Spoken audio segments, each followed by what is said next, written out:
welcome to another edition of Two Steps Ahead Podcast. Two Steps Ahead Podcast encouraging you to take your passion, make it happen, let yourself be great.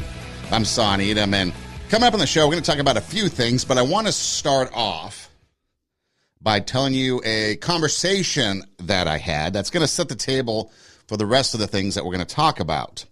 Now, during the springtime of the year, it becomes I guess you can call it kind of the holy season. You have, for the Christians and the Catholics, you have Lenten season that leads into Easter. For the Muslim faith, you have Ramadan. And at some point, they go simultaneously. So, unless you're probably Jewish or you don't believe anything, you're probably celebrating something at this time of year. So, I'm in class. It's an adult class. In case you don't know and you're new to the show, I teach as part of the things that I do. I'll teach college education, which is, adults 18 plus. And then there'll be times where I also work in the elementary, middle school, high schools, okay, K through 12, and work there as well. And so I really get to run the gamut when it comes to education from kindergarten, through 12th grade, and then adult learning or higher education. And so this happens to be an adult class, and we're talking about just whatever. I think it was the beginning of class, and how students roll in, and you're just kind of, hey, how's it going? Greeting them, talking to them casually. And I think something about lunch came up, because it was right after lunch. Maybe, what did you have for lunch? Did anybody eat? Something like that. And one of the gentlemen in the class responded that he was fasting. So it piqued my curiosity, because I do know some people that are in fitness, and a part of their fitness and health and exercise regime is intermittent fasting. So I was curious, and so that spawned the conversation I'm about to share with you. Now, keep in mind, the gentleman I was talking to is from the Sudan, and he's Muslim. Also in the class is a lady from Togo, and she is Muslim. Then I have a lady from Mexico, who is Catholic, married. I have another lady in class from Mexico, but she's a Christian and divorced. And then I have another lady that was involved in the conversation who is from Guatemala, Christian, and also divorced. And then myself, Christian. So I asked him about his fasting, what it was about. And he said it was a part of Ramadan. Ramadan was starting, and you have to fast, I guess, in the Muslim faith from sun up to sundown, dawn to dusk. And then you're also praying 5 times a day. And so he's telling me a little bit about it. So it started this conversation with the kind of 5, 6 of us, and we're on this conversation. And first off, the whole conversation you have, like I mentioned, you've got different people from different faith and different experiences. And it was a peaceful conversation. There was no holy war that went on. Everybody had a chance to speak. There was disagreement, obviously, because we didn't believe the same thing. There's a difference of beliefs, obviously, between Muslim, Catholic, and Christian.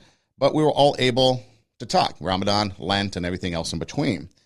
And so he was sharing the fact that, part of the time, so he has to, no drinking, no eating, no nothing.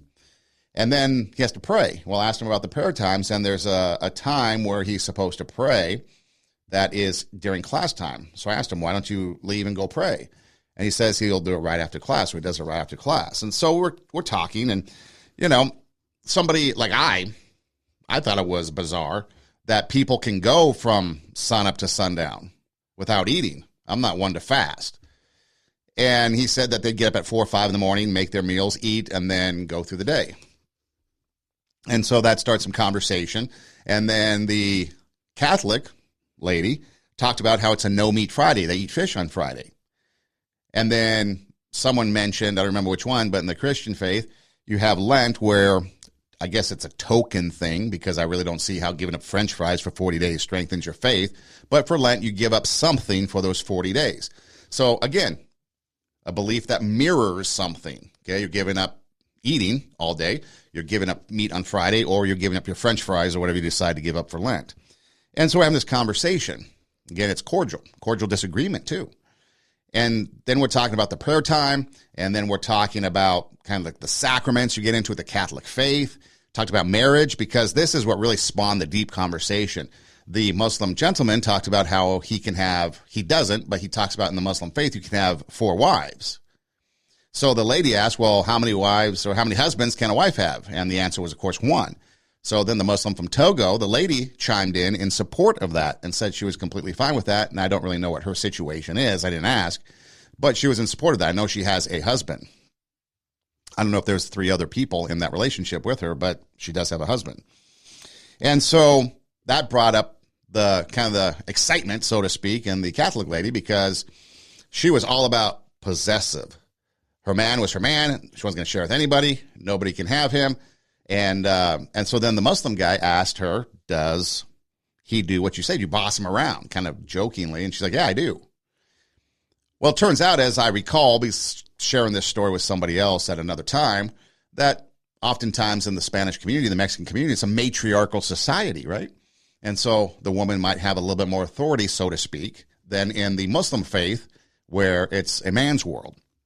And so we're talking about fasting. We're talking about marriage. We're talking about other religious practices.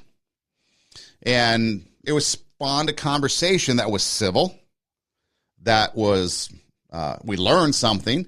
I mentioned the Christian divorcees, because in the Catholic faith, it's my understanding that marriage is a sacrament, and so divorce is a big no-no.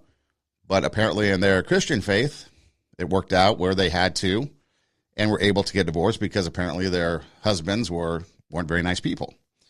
And so it went on and on. So then later that night, I teach a night class, again, adults. And I go up to one of my students. It's break time. He's kind of in a lounge area. And I'm talking to him, and I see this lady in the corner. And she has her headscarf on. So I'm like, oh, maybe she's praying. So she looks at me, and so I make an indication to her, are you praying? And she's like, no. I'm like, oh, okay. And so then I happen to ask her, are you fasting?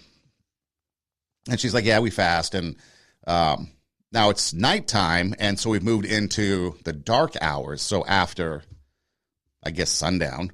So I think it would have been okay for her to eat, but she hadn't eaten yet. So we're talking about that, discussing that, and asking more things. I asked her if she was married because of the earlier conversation. And so she was telling me about the dating experience of a Muslim. If you can talk on the phone all you want, if you want to date, I guess, the man has to come over. You sit in one room in a chair. He sits in the other room in a chair. The door is open, and you can have conversation. I think that's about the extent of it. She was telling me that in her head covering, the only people that are able to see her without her head covering is her father, her uncles, her brothers, and her father's grandfather. That's it. No one else. And in fact, and I knew this, that you're not supposed to get close or touch them. And so I was talking from afar, and she wanted to show me something on her phone, her prayer times.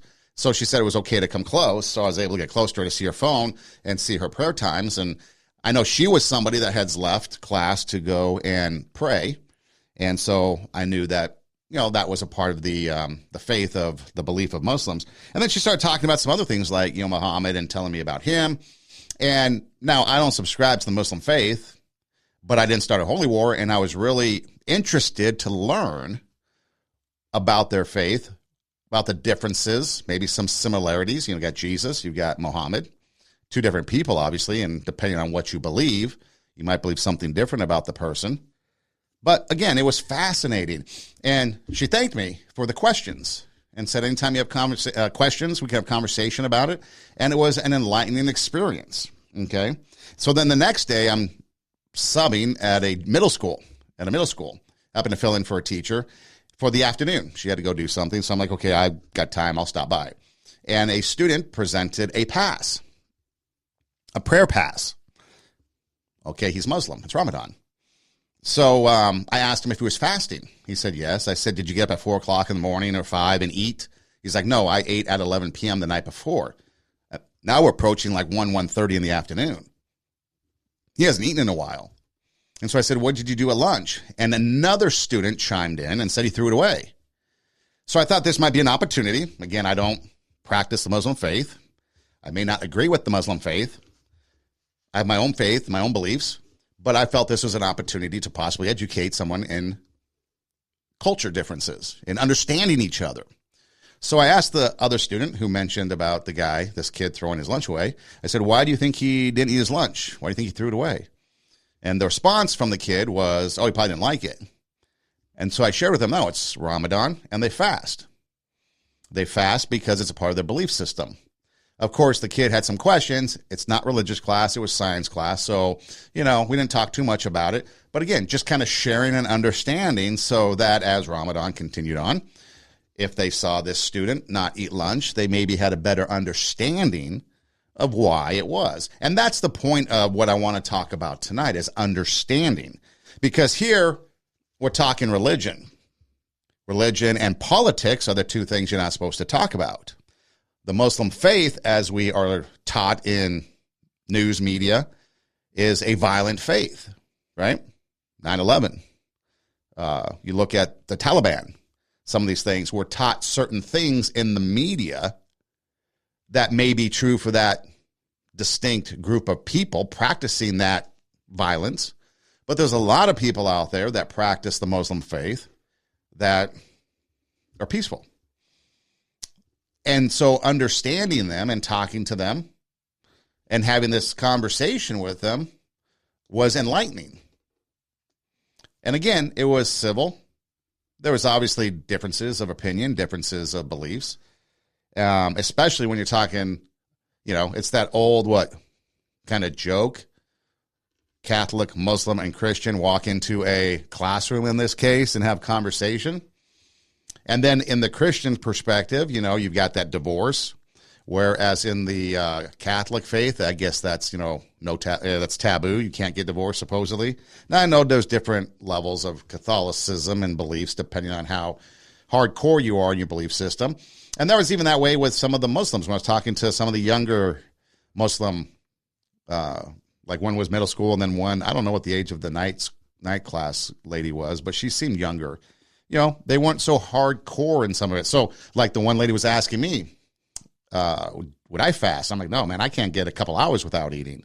And so then she was telling me that if you're a new convert, or what they allow for people to do sometimes is to work your way up. So maybe you go a few hours, and if you need something, maybe a drink of water or something, you're allowed to do that. So again, she was a little bit more understanding to being able to maybe, if you can't go the full time, okay, maybe a little bit more modern thinking, which might not be as good if you're a traditionalist.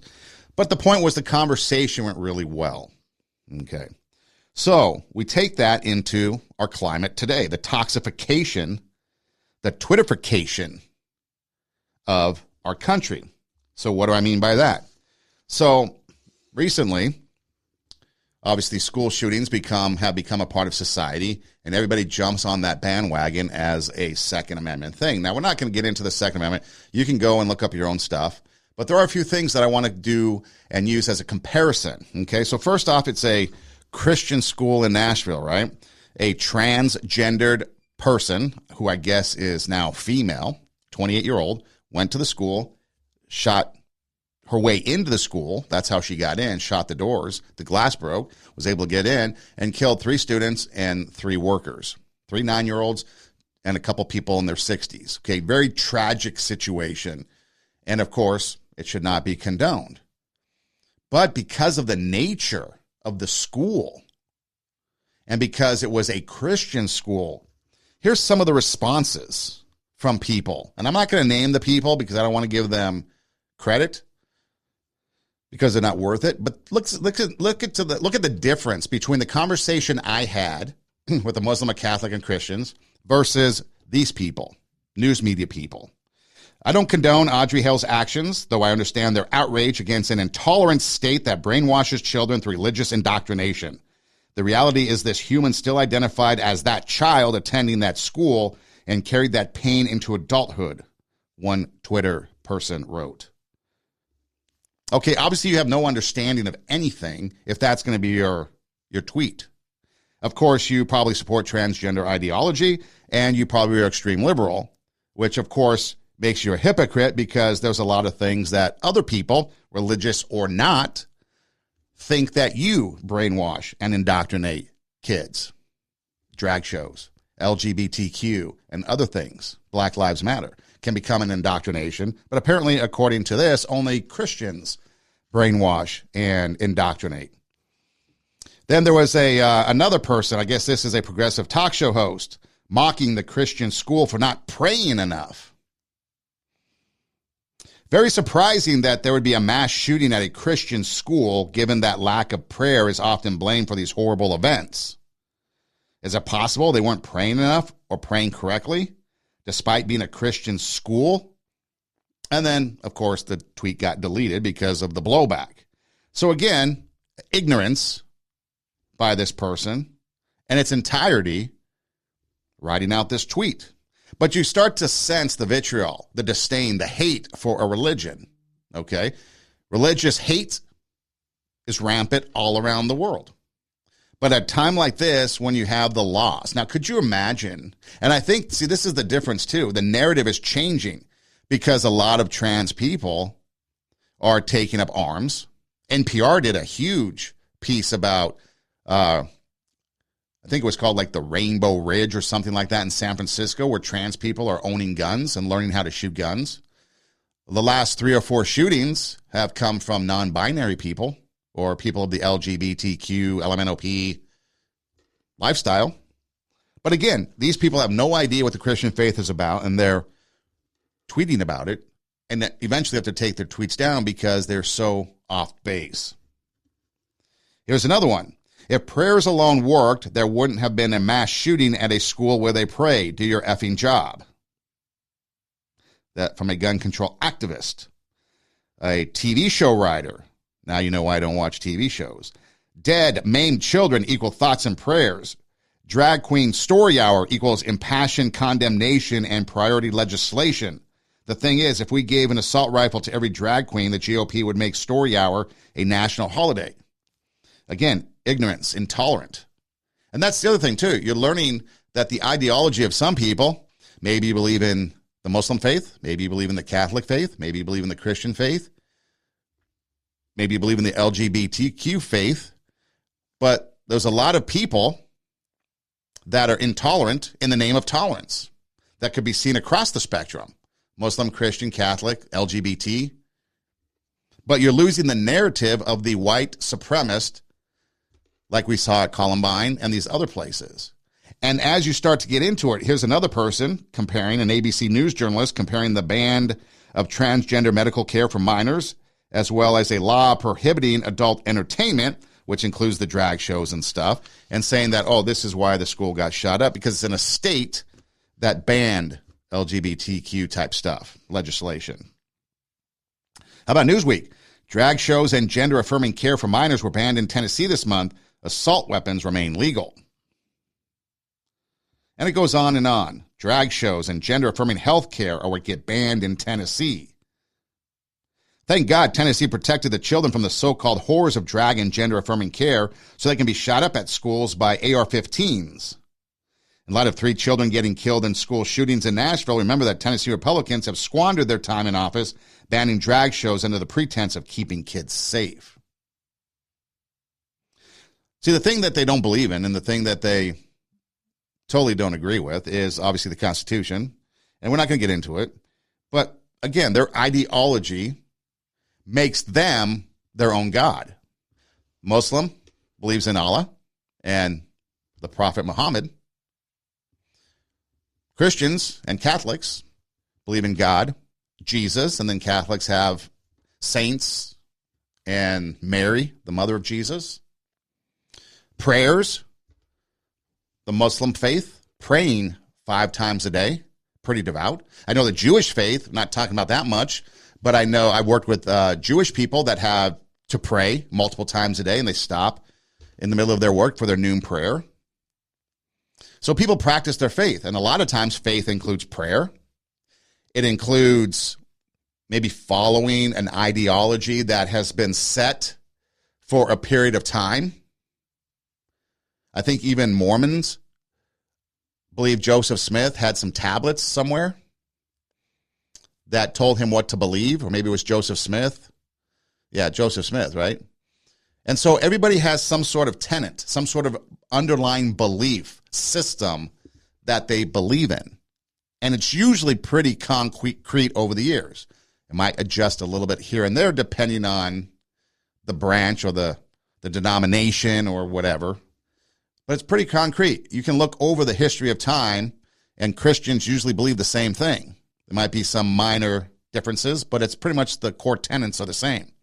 Same with the Muslim faith, same with the Catholic faith, same with the Jewish faith. Okay? But when you start to get into stuff like this, people that probably don't believe, you start to believe in ideology that is just whatever.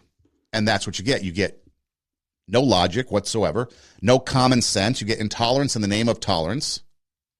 You get insincerity.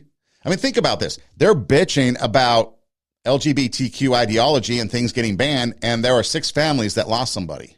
Loss of life. They don't care. But of course they don't care because they're pro-abortion. They're pro-gender, child mutilation and gender-affirming care, as they call it, puberty blockers, things like that.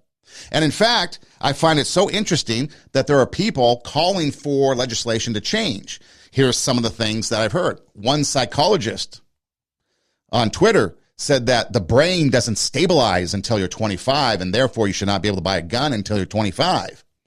People need to go through background and mental health checks for a long period of time under the care physician before they buy a gun. As I'm reading this, I'm starting to think, wow, maybe this is some of the same things that LGBTQ people should go through if they want to change their gender.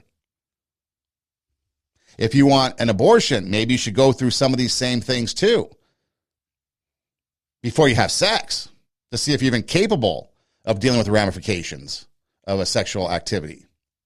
It goes on and on. So anything that you want to change in the world of guns, why not apply to everything else? Would that not be fair?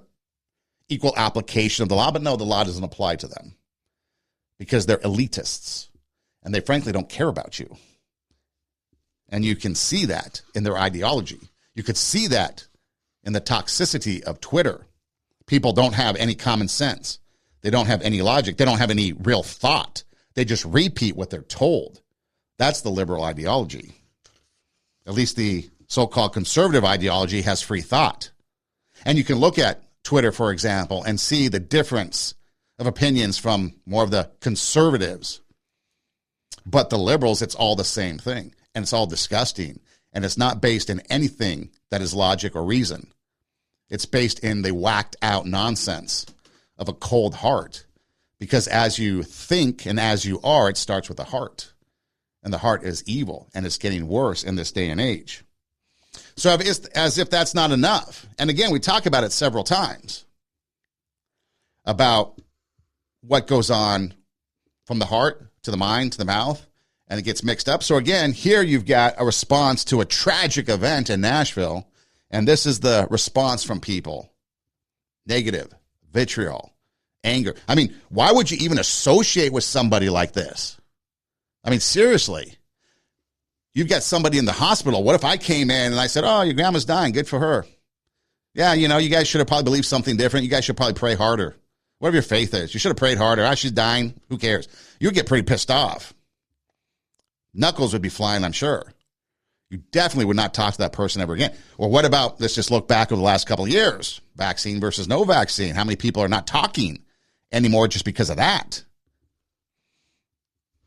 This is the same thing. How is it that you can even support this type of thing?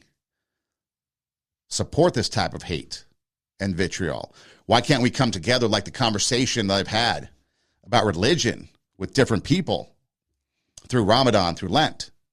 Why can't we have a peaceful conversation and learn? We still disagree. You're not changing my mind. I'm not changing your mind, but I have an understanding now of what you believe. But how can you take things seriously when you've got leaders in our country? I don't get too political on this show. I might use politics or stories as a basis like I am tonight. But this is the response of our president. He comes down and apparently he's going to make some comments. Now, the comments might originally have been intended for another type of event, but then this happens.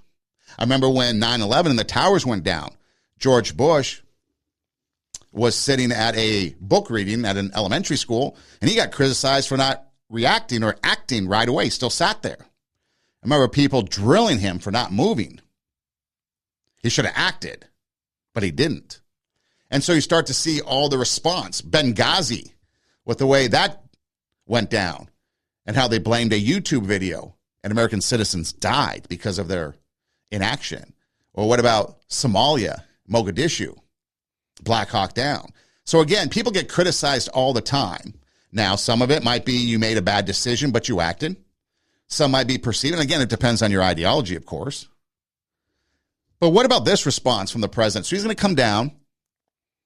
We just read all the responses from people, from news media to other people, entertainment and supposedly people of influence, and their responses to it. And then you get this from the president that comes down, and he is going to share his comments about the shooting.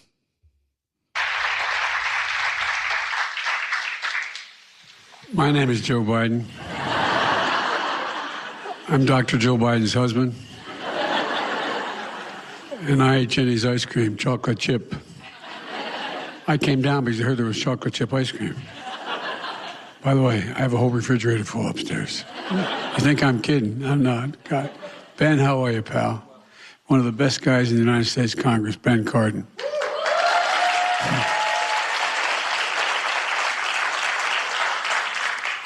Folks, welcome to the White House. It's a delight to have you all here. And who are those good-looking kids back there? They're your kids, all four of them? Well, stand up, guys.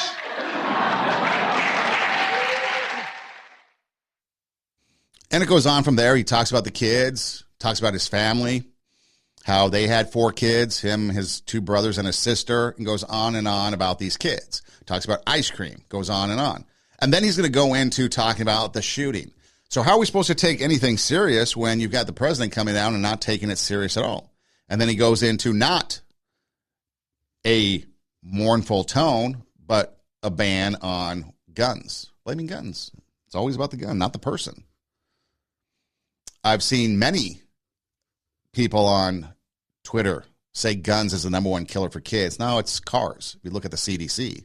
See, and that's the number 1. We've talked about it in the past where misinformation spreads 6 times faster than the truth on social media, including Twitter, especially Twitter. And people say that. But so you've got that, okay? And so now you've got people talking about how from this shooting, how the trans people need to arm themselves because of the genocide that they're facing. And I use the word genocide because that is the words of the people saying that LGBT should have weapons because they're facing a genocide. But does it really come down to there's something like a genocide happening to them? Again, it comes back to the leadership. We played this before. We'll probably play it again, but I'm going to play it again now. You've got leaders, mostly Democrats. In fact, the Democratic Party is probably the party of hate and anger, really. If you really want to know what somebody's about, what they are adamantly and violently preaching against is probably what they believe in. It's always, we got to point out that they're doing something wrong, but what they're doing wrong is actually what we're doing, but we got to make sure that they're the ones that get caught doing it. So we talk about violence. Think about violence over the last 6 years and the people that have gone on TV. Maxine Waters, Cory Booker, Kamala Harris, Joe Biden, Nancy Pelosi, talking violence. Remember when they blamed Trump for the so-called J6 insurrection? He could have squelched the violence, and now they're on a witch hunt against all these people, making them no different than China, Putin in Russia, Venezuela, Castro in Cuba, imprisoning their dissidents, people that believe opposite, their competition in the election. But listen to this. You don't believe me? Well, let's start here. Before we get to that, because that's a montage over time. What about even more recent times? Forget about this. Jane Fonda talk about murdering pro-life people, pro-life politicians on The View. We have experienced many decades now of having agency over our body, of being able to determine when and how many children to have. We know what that feels like. We know what that's done for our lives. We're not going back. I don't care what the laws are. We're not going back. I think the women will rise up. That's the activist. That's Jane speaking, and she probably will get a Nobel Prize. But it's the truth. Very soon. It is the truth. We're not going to do it. Besides marching and protesting, what else do you suggest? Well, it doesn't happen overnight. It's not a miraculous. What did you say? Murder. She's kidding. And of course, everybody laughs. Ha, she's kidding. Ha, ha, ha. Lily Tomlin's like, what'd she say? She said it twice. As the clip goes on, they're just trying to backtrack, and she has a look on her face like, nah, I'm being dead serious. Murder. She's calling for murder. We just now had a violent episode, a shooting. And there's a party out there that is calling for murder. There's a party out there that is pro-violence. You can't deny it. You can sit there and turn me off, hate me, whatever, but you can't deny it. You can play clip after clip after clip of people talking about violence, talking about hate, and preaching it. How about this montage like we talked about? Maxine Waters, Nancy Pelosi, Cory Booker, Kamala Harris, the vice president, Joe Biden, the president, take him out back and beat him up like in high school. Really? I just don't even know why there aren't uprisings all over the country. Maybe there will be. There needs to be unrest in the streets for as long as there's unrest in our lives. You got to be ready to throw a punch. You have to be ready to throw a punch. Donald Trump, I think you need to go back and punch him in the face. That I thought he should have punched him in the face. I feel like punching him. I'd like to take him behind the gym if I were in high school. If we were in high school, I'd take him behind the gym and beat the hell out of him. No, I wish we were in high school. I could take him behind the gym. I will go and take Trump out tonight. Take him out now. When was the last time an actor assassinated a president? They're still going to have to go out and put a bullet in Donald Trump. Show me where it says that protests are supposed to be polite and peaceful. And you push back on them, and you tell them they're not welcome anymore, anywhere. I have thought an awful lot about blowing up the White House. Please, get up in the face of some Congress people. People will do what they do. I want to tell you, Gorsuch, I want to tell you, Kavanaugh, you have released the whirlwind, and you will pay the price. We're going to go in there, we're going to... Well, this is just a warning to you Trumpers. Be careful. Walk lightly. And for those of you who are soldiers, make them pay. If you had to be stuck in an elevator with either President Trump, Mike Pence, or Jeff Sessions, who would it be? Does one of us have to come out alive? Party of violence, party of death. Jane Fonda, murder. Kamala Harris, does one of us have to come out alive? What about Chuck Schumer? Calling out the Supreme Court justices, saying that you're bringing down the wrath. And then apparently a person identifying as non-binary or something like that actually went to one of the Supreme Court justices' house, wanted to assassinate him. But see, they're a party of they can't take it. They'll dish it, but they can't take it. And then the hypocrisy comes out in the so-called J6 farceness. It goes on and on. You've got the people tweeting about a tragic event, mocking Christians at a Christian school. You got the president coming out. He's going to talk about some stuff, make some comments on it. But he's talking about ice cream and talking about kids. Could you imagine if those family members were sitting there watching, looking to see what the president was going to say? What if those people at that Christian school, what if they were Biden supporters? Do you think they still would be right now? And then who are they looking to? There's no dialogue. There's no conversation. I can sit and have conversation and understanding, and people can express gratitude for me talking to them. But yet in this arena, we can't. We have to take opposing sides. And the diversity that we all have becomes divisive. And now it's clear that there's a cavern or crevice or hole or divide that isn't going to be filled in this country. And now you're watching our country implode. Remember that QAnon shaman guy that's apparently sitting 4 years in prison? Here was some chucklehead that made some comments about what they should do with him. Shoot him. Yeah. Shoot him. Like, you burst into the United States, if he was dressed like bin Laden, would you have shot him? So the party that wants to ban guns is now calling for you to shoot somebody. Jane Fonda murder. Again, let's go back to the conversation we had. Faith-based conversation. Muslim, Christian, Catholic.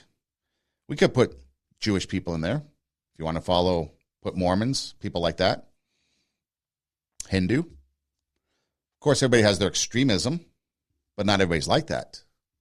But here you got these people. Their ideology of liberal politics is what driving them, their religion. And there is no tenet or core faith that they follow. Anything is okay, including killing the opposition. Now, people sit there and say that's not true. They're just joking. I don't joke about killing people. I don't think that's funny. I don't joke about, hey, let's go out and kill some people. It's not funny. I don't tweet about killing people. I don't post anything about that. You can go back and look at all the podcasts that I've ever done. Never once have I called for the death of anybody. I've had many people wish me dead. They've told me so through social media and other messaging. I've never once called for it.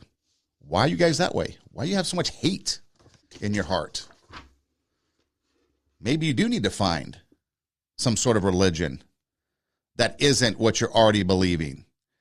At least that way it would give you some sort of core faith to follow, some sense of what's right and wrong, because there is none of that in our society today. There is no right or wrong. People that do wrong justify it as if it's okay. It's unbelievable. So you take a look at what's going on, and then we get to this story. College professor suspended after saying it would be far more admirable to kill racist speaker than protest. So apparently there was something out in Stanford where a judge went to speak, was invited to speak, and then everybody protested because apparently he's more of a conservative judge, and then some dean of equity or some nonsense. Somebody that makes entirely way too much money for not doing anything except the color of her skin. Broke up the speech. There's a huge protest and on and on and on. And so this Wayne State professor, Stephen Shaviro, Wayne State University, English department, suspended without pay after he made a Facebook post that encouraged people to kill their political opponents instead of merely protest them.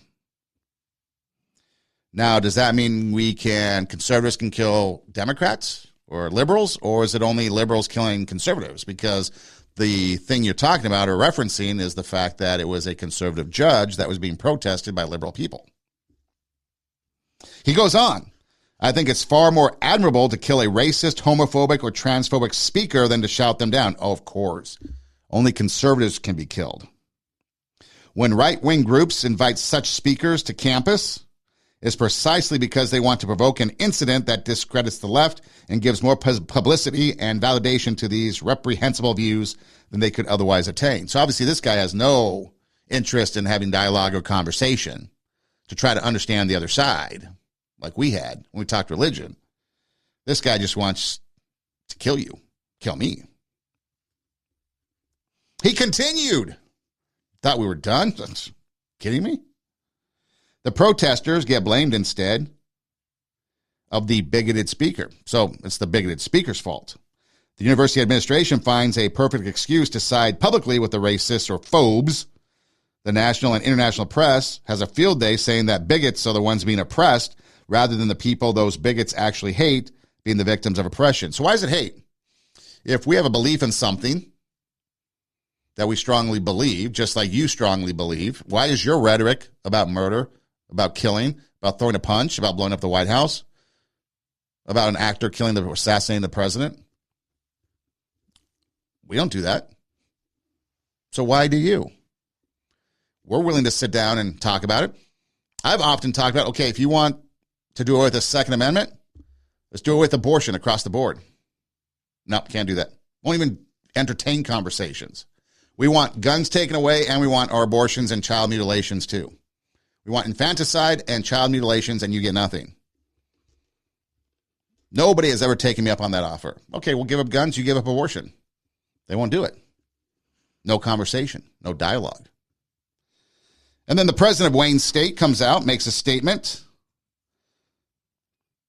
says the professor was suspended without pay, referred the post to law enforcement. We'd be surprised if they did anything. Wouldn't that be a terroristic threat? We have on many occasions, goes the president in the post, defended the right of free speech guaranteed by the First Amendment to the Constitution, but we feel that the post far exceeds the bounds of reasonable protected speech. Good for them. It is at best morally reprehensible and at worst criminal. We referred this matter to law enforcement for further review and investigation. Pending their review, we have suspended the professor with pay. Oh, now it's with pay. Here it says without pay, and now here it says with pay. Journalists, get the facts right. So it's either without pay or with pay. Effective immediately. Well, if it's with pay, well, whoop-de-doo. He gets paid for not doing anything. While Shaviro has been condemned by many, he spent his academic career at the center of power rather than the fringes, praying some books and stuff like that. So again, a president having to speak out against a member of the college, calling for the killing, the murder of political rivals. And that's why the Asheville shooting isn't getting the coverage, or did not get the coverage, that other schools might have. And that's why the narrative is starting to change, because the Uvalde shooting in Texas, guy by the name of Ramos, he was Hispanic. No longer the white neo-Nazi shooting up schools. A lot of mass shootings done by minorities. I think the Buffalo shooter, or maybe the shooter in Detroit, was black. A lot of non-binaries taking up the cause in guns. So this is college. So we talk about, why do parents, a lot of the protests or the pushback on this is, well, Tennessee banned gender-affirming care, which isn't gender-affirming, it's child mutilation. Let's just get the facts right. And then it's drag shows. Okay, we have to protect kids. We have to protect the kids. Oh, you want to protect kids, but we got to take guns away. Well, your colleges are calling for, or your celebrity, well, let's start with your politicians. Your politicians are calling for violence against people. You've got your celebrities like Jane Fonda and others on TV calling for the murder of conservatives. You've got presidents coming out in a moment of, like a mournful moment, like a somber tone, like a time where we should be like mourning and uniting. And he comes out talking about ice cream. You have a professor at a college saying you should just kill your political enemies. And then you have another teacher in Minneapolis. Minnesota, what happened to you? Used to be a good state. A Minneapolis science teacher recommends teachers include anti-capitalist materials in their classroom and praise the idea of having no respect for authority. Goes on to TikTok. They're talking about banning TikTok. It's not going to happen, and I'm going to tell you why. I heard this the other day. A Democratic lawmaker came out and said that if TikTok goes away, it will definitely hurt the Democratic Party. Their messaging is so strong on TikTok that it will hurt the Democratic Party if TikTok goes away. So keep that in mind as you move forward in following the story, all you influencers that are making $20,000 a month and more. Watch the way it votes. See how it goes down. Because the Democratic Party has a strong messaging on there. If it goes away, they lose it, and there's no way they're going to lose that platform of messaging and getting the word out there and indoctrinating people through that platform. So they might raise a fuss, and maybe the GOP is raising the fuss because they realize that, although that'd give them too much credit to actually think that. But again, it comes down to, it has nothing to do with the fact that's from China, and China is looking at things and stealing your information, because Facebook and everything else on social media, no matter what platform you're on, is doing the exact same thing. So keep that in mind.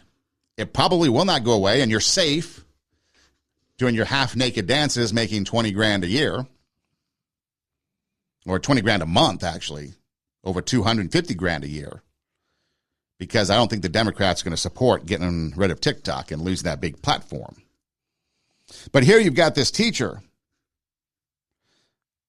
laughing about the fact and praising the fact that my students this year have no respect for authority. I love that in a person, because I have no respect for authority, says the teacher, whatsoever. But she goes on, it has been frustrating because the teacher realizes she's the authority, and so she's like, damn the man, but I'm the man. Well, at least she recognizes who a man is. And then she goes on, or the story goes on to say that she has anti-capitalism posters up in her room. Capitalism, we rule you, we fool you, we school you, we eat you, whatever. So then, of course, the school comes out with its nothing burger of a response. As a general rule, public employees, as citizens, have the right to personally comment on matters of public importance without restrictions or reprisal from employers. So obviously the school district is okay with her and her rhetoric. But again, you've got a high school teacher teaching don't respect authority.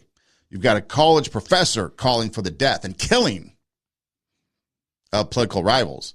You've got Jane Fonda on The View saying that we should murder people. That's the only way you're going to make change. You have a litany of political people on the left talking about violence, celebrities, blowing up the White House, assassinating the president, calling out Supreme Court justices, saying that all hell's going to rain down on you for what you just did, overturning Roe v. Wade. And then a would-be assassin shows up at one of the Supreme Court justices' homes. Of course, nothing happens to Gorsuch because they were able to protect him. I believe it was Gorsuch. But then Schumer, nothing happens to him, even though he was the one that instigated it, which brings the direct hypocrisy of what happened on January 6th and that Democratic committee. All this violence, hey, weren't they just doing what you were supposed to be doing according to your own words? But no, can't do that, because only liberals, only Democrats can do that, because we got to push out the conservatives. And again, it goes back to the heart. Evil is in the heart of men. And so as we have these conversations in the religious world during the religious season of Ramadan and Lent, and you have understanding, and you begin to know why people believe the way they believe, you can understand it better. I will never become a Muslim. I will never practice the Catholic faith. I will always pretty much stay strong in what I believe in. I don't have a theology like many people. Whatever your ideology and your belief is, you can easily sum it up like this. Most people, what they believe in their ideology, whatever it might be, religious-based or not, it's like a jellyfish out in the ocean, just bobbing with the ebb and tide, or the ebb and flow of the tide. So imagine this, okay? Think about this. You have people out there that are like jellyfish, okay? Jellyfish in the ocean, ebb and flow of the tide, and then eventually, somehow, some reason, they end up on shore dead. They have no direction. They have no control over the direction that they're going. They just go wherever the ocean takes them. And along the way, they cause death. Of course, their death is a means to eating naturally, because they're a jellyfish in the ocean. But again, death. A lot of people's ideology is that way. It's not firm in anything. There's no concrete belief in anything. They're like the jellyfish bobbing up and down on the ebb and flow of the Twitter tide. Whatever Twitter says, that's what we got to believe. Whatever TikTok says, that's what we got to believe. And you're starting to see it more and more. You're starting to see this group thought come out more and more. And like that Democratic lawmaker said, if we lose TikTok and that platform, it's going to hurt our messaging because the indoctrination takes place there. And that's where people learn their ideology. So whatever happens today might be different tomorrow or next year. A few years ago, nobody cared about pronouns. Now all of a sudden we do. A few years ago, there weren't as many people identifying as LGBT. A few years ago, your school and mass shooters were white neo-Nazis. Now they're non-binary people, people of color, minorities. So things are changing. And where is that coming from? Well, some people think it's social media, but it all stems from a lack of belief in something. There's no hardcore value that anybody believes in. It's just the ebb and flow of societal tides. High tide, get excited. Low tide, we're going to chill out. But whatever we do, for some reason or another, death and destruction follow. As in the jellyfish, stinging. It's food to sustain it. It's almost like that's what they need because everybody's calling for it. It's like if they don't have that death, if they don't have that negativity, if they don't have that hatred, it's like they can't survive. Madonna, I've thought long and hard about blowing up the White House. Really? That's what you're investing your time in? We talk about mindset being everything. And your mindset is to blow up the White House instead of using it maybe to put it yourself into some new music, maybe some different music, do some creativity, but you're thinking about death and destruction. How many of you were in that court case, that civil suit, Team Depp? We just heard him talk about thinking about assassinating the president. Why would you support someone like that? Frankly, who cares about rich people arguing over who said what? But that's where people are. People have the National Enquirer type of mind. That's why you see people watching reality shows. There's no substance to them. Just a lot of infighting. Just a lot of drama. Made up drama. Soap operas were that way, where the conflict went on and on and on with no resolution. You used to be able to watch a soap opera, supposedly, I was told, and then 6 months later, the story or the plot line hasn't changed much. Now with reality shows, the drama is ramped up to tenfold on steroids. And people eat that stuff up because what we put into ourselves is what's going to come out. Garbage in, garbage out. If we put wholesome, clean stuff in, and that's what people miss the boat. When you're talking about a state like Tennessee wanting to ban drag shows for kids, certain books, gender-affirming care, it's talking about what's being put into the kids because what's coming out right now is what we're seeing in the world. Because they are exposed to all kinds of garbage on social media, television, movies, music, and other places. Garbage in, garbage out, and that's what we're seeing. And so are parents rising up against school boards trying to protect their kids. Legislatures trying to rise up and protect their kids. And people shame that. They think it's bad because they can't get the hooks in them. And the very people that are claiming that a state like Tennessee or a school like Covenant is preaching indoctrination and hate towards a certain group, which is not the case because they haven't sat down and actually talked to Covenant School or talked about what they believed, like I did with students of a different faith.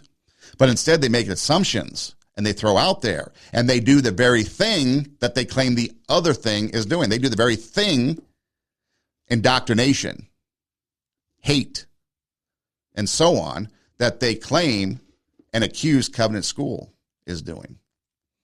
And that's why we are where we are today in society. Why can't we just sit and talk, have dialogue? We are well past that. Unfortunately, we might be at the point of no return, and we're definitely to the point, and I've said this before, all great empires, when you study history, all great empires usually implode from within. They're not overtaken. Some may, but they're not overtaken. They implode from within. And you are watching without a shadow of a doubt, the implosion of the American empire. And it's done specifically and with intent and purpose by the leaders of our country. And every one of its citizenry is falling for it. Or I should say most. Not everyone. There's a few people out there. But we're falling for it. And the divide is getting greater. The hate is getting stronger. There is no conversation. And here's the other thing. When you can, this is so true. You learn this in debate. Everybody should take a debate class because you learn it's so true. When you get to name calling, you have lost. You have no fight, no argument, no knowledge, no information. You've lost. So when you're on social media fighting and someone starts calling you a name, just know you've won the argument because that person has no knowledge, no understanding outside of the little factoids or headlines that they read. They have no substance because they've never done research. They don't know what they think. Just like people saying guns are the number one killer in kids. That's a false. That's a lie. Just go to the CDC website, for example, and you'll see that cars, automobiles, the number one killer of kids ages 1 through 17. And yet people soak up the lies and the misinformation as gospel. And we get to where we are today. This is Two Steps Ahead podcast, encouraging you to take your passion, make it happen, let yourself be great. I'm Son Edom. Hey, check out our website, radiowarp.com. That's radio, W-A-R-P, radiowarp.com. You can click on the Two Steps Ahead podcast logo, and all of our shows pop up. We've got a Rumble page that has the videos, and then there's an orange bar that goes across the screen. That's our audio SoundCloud account. You can click on that, and it goes to the audio page. You can download the shows and take them with you on the go. If you subscribe to either page, a Rumble page or SoundCloud page, you'll get notified when new shows go up, and so you'll never miss an episode. You can also listen anywhere you listen to podcasts, such as Spotify, Pandora, Apple Podcasts, Google Podcasts. You can just internet search TWO, Two Steps Ahead Podcast, and we pop up. Or you can ask Siri, Alexa, or Google to play TWO, Two Steps Ahead Podcast, and we pop up. So we're pretty easy to find. If you want to email the show, TWO, 2 is always TWO. So Two Steps Ahead Podcast at gmail.com. That's TWO, Two Steps Ahead Podcast at gmail.com.